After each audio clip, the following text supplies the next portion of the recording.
Antes de pensar em aumentar as repetições em algum exercício, você certamente precisa saber o seu nível atual. Talvez a resistência de força não seja algo a ser procurado no momento, mas sim força máxima. Para saber qual valência você precisa treinar, preste atenção no máximo de repetições que faz num determinado exercício. Por exemplo, se faz algo entre cerca de 0 a 4 repetições até a falha, isso significa que o exercício está pesado e você precisa focar em força máxima, uma valência que já fizemos um vídeo sobre. Já se faz em torno de 7 repetições ou mais, pode ser a hora de focar em resistência e prestar atenção então aqui nesse vídeo.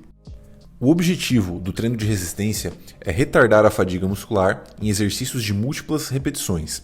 Na medida que você sai das poucas repetições e começa a fazer algo entre 10 repetições ou acima, o sistema energético utilizado no exercício vai transitando para aquele com maior produção de lactato. Quando essas repetições são muito altas, começamos a utilizar mais oxigênio, ficando mais próximo do que seria um cardio. Não é à toa que algumas das principais adaptações desse treino incluem maior densidade das mitocôndrias e menor concentração de lactato. Algumas evidências também mostram que o treino focado em resistência tende a ir para um sentido contrário das adaptações neurais do treino de força máxima, resultando em menor ativação das fibras num determinado exercício.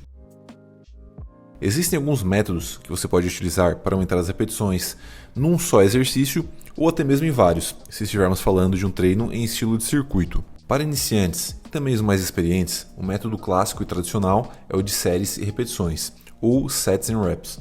Nele, você executa os exercícios com um determinado número de séries, intervalo de descanso e repetições, assim como uma certa proximidade da falha que pode ser progredida com o tempo. Vamos supor que você queira aumentar suas repetições nos básicos, barras, remadas, dips, etc. Para iniciantes, uma opção interessante é progredir a proximidade da falha conforme as semanas. Consideremos que o máximo de repetições sejam essas que você está vendo aqui na tela.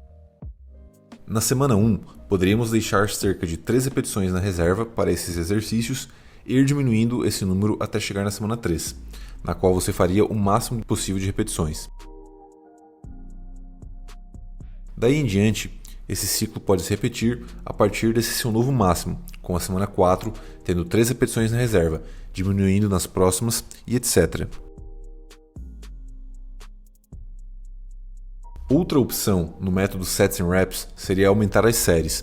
Você pode iniciar a primeira semana com um determinado volume, considerando aqui 14 séries para cada grupo como exemplo, e ir adicionando séries a cada semana. Geralmente, essa adição é cerca de apenas 1 a 2 séries por grupo muscular na semana, sendo que após 3 a 4 semanas de sobrecarga, é interessante fazer um ciclo com menos volume, para permitir a recuperação e prevenir um overtraining. Esse modelo também é eficaz para quem procura hipertrofia muscular. Os próximos métodos referem às famosas técnicas avançadas. O primeiro método que vamos abordar aqui é o do Drop Set. O Drop Set consiste em fazer um exercício até a falha e, sem nenhum descanso, continuá-lo com uma intensidade mais baixa, até atingir o número de repetições desejado. Um exemplo seria fazer uma série de flexões comuns até a falha, flexionar os joelhos e continuar. No caso da barra fixa, você poderia mudar para apenas excêntricas ou as puxadas com assistência, numa barra mais baixa, depois de falhar a barra comum.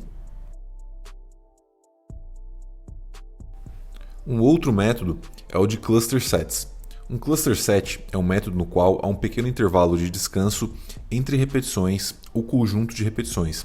No primeiro caso, cada repetição pode ser separada por um intervalo de apenas 6 segundos entre elas, até completar o número desejado de repetições totais da série. No segundo caso, considerando o exemplo de atingir 9 repetições, você poderia fazer 3 blocos de 3 repetições com 20 segundos de descanso entre elas. Entre cada cluster set em si, porém, tem um intervalo padrão que depende da intensidade do exercício. Com esses dois métodos, podemos progredir através do aumento da densidade do treino, ou seja, diminuindo esses pequenos descansos até atingir uma série completa de repetições. No exemplo anterior, acerca do descanso entre conjunto de repetições, esse intervalo de 20 segundos poderia ser diminuído para 10, 5 e 0 nas semanas seguintes. E claro, a velocidade dessa progressão dependerá de fatores como a intensidade do exercício. A terceira forma de cluster é o rest pause. O praticante executa o exercício até a falha, Descansa cerca de 10 a 20 segundos e faz mais repetições desse mesmo movimento até atingir a margem desejada. Aqui não há nenhuma mudança na intensidade do exercício. Vamos supor que você queira fazer 12 pistol squats, mas atualmente faz 8. Daria para fazer essas 8 repetições, descansar cerca de 10 segundos e tentar fazer mais 4.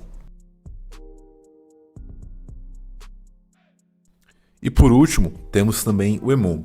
Basicamente, você estipula um determinado número de repetições para completar apenas dentro de 1 minuto, descansa o tempo que restar e continua para o próximo exercício, repetindo o processo. Um ótimo exemplo para você entender seria se você consegue fazer cerca de 10 repetições totais de barra fixa. Então, dessas 10 repetições, você poderia trabalhar, por exemplo, com 5 repetições dentro de 1 minuto. Então, nesse caso, como ficaria um treino de EMOM? Digamos que você utilizaria 10 minutos como um treino de barra fixa, né, para aumentar a sua resistência na barra fixa. E nesses 10 minutos, você precisa fazer 5 repetições por minuto. Então, basicamente, no primeiro minuto, você logicamente tem que utilizar um cronômetro, iria realizar as 5 repetições. Digamos que essas 5 repetições levaram cerca de 15 segundos para serem executadas. Desses 15 segundos até completar 1 minuto são 45 segundos. Então você vai descansar durante esses 45 segundos e ao finalizar 1 minuto, você novamente vai realizar mais 5 repetições. E assim sucessivamente, fazendo essas 5 repetições dentro de cada minuto, descansando pelo tempo suficiente que restar para completar 1 minuto, até então completar o treino aí de 10 minutos. E esse método pode ser utilizado para qualquer outro exercício, né, como as dips, flexão, as remadas, e é um método excelente para aumento de repetições.